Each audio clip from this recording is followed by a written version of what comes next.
ಪ್ರತಿಷ್ಠಿತ ಜಿಲ್ಲಾ ಮಧ್ಯವರ್ತಿ ಬ್ಯಾಂಕ್ ಇದರ ಆಡಳಿತ ಮಂಡಳಿಗೆ ನಡೆಯುತ್ತಿರುವ ಚುನಾವಣೆಗೆ ಸಂಬಂಧಿಸಿ ನಾಮಪತ್ರ ಸಲ್ಲಿಸಲು ಸೋಮವಾರದಿಂದ ಆರಂಭಗೊಂಡಿದ್ದು, ಶಾಸಕ ಹೆಬ್ಬಾರ್ ಹಾಗೂ ಸಚಿವ ಮಂಕಾಳ್ ವೈದ್ಯರ ಎರಡೂ ಬಣದ ಘಟಾನುಘಟಿಗಳು ನಾಮಪತ್ರ ಸಲ್ಲಿಸಿದರು.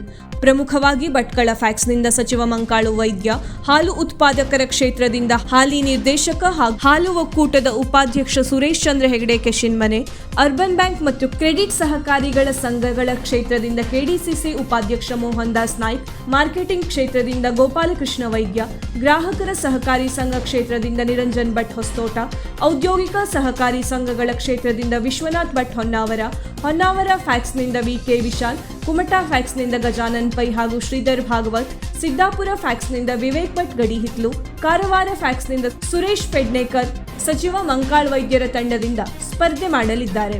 ಶಾಸಕ ಹೆಬ್ಬಾರ್ ಬಣದಲ್ಲಿ ಗುರುತಿಸಿಕೊಂಡಿರುವವರಲ್ಲಿ ಮೋಹನ್ ನಾಯ್ಕ್, ಅರ್ಬನ್ ಮತ್ತು ಕ್ರೆಡಿಟ್ ಸಹಕಾರಿ ಕ್ಷೇತ್ರದಿಂದ, ಕುಮಟಾ ಫ್ಯಾಕ್ಸ್ ವತಿಯಿಂದ ರಾಜಗೋಪಾಲಡಿ, ಜೊಯ್ಡಾ ಫ್ಯಾಕ್ಸ್ನಿಂದ ಕೃಷ್ಣ ದೇಸಾಯಿ, ಕಾರವಾರ ಫ್ಯಾಕ್ಸ್ನಿಂದ ಪ್ರಕಾಶ್ ಗುನಗಿ, ಅಂಕೋಲಾದಿಂದ ಬೀರಣ್ಣ ನಾಯ್ಕ್ ಉಮೇದುವಾರಿಕೆಯನ್ನು ತಮ್ಮ ಬೆಂಬಲಿಗರೊಡಗೂಡಿ ಸಲ್ಲಿಸಿದ್ದಾರೆ. ಮೊದಲನೇ ದಿನವಾದ ಸೋಮವಾರ ಒಟ್ಟು 16 ಆಕಾಂಕ್ಷಿಗಳು ನಾಮಪತ್ರ ಸಲ್ಲಿಸಿದ್ದು, ಕೆಡಿಸಿಸಿ ಚುನಾವಣೆ ಕಾವನ್ನು ಜಿಲ್ಲೆಯಲ್ಲಿ ಹೆಚ್ಚಿಸಿದೆ.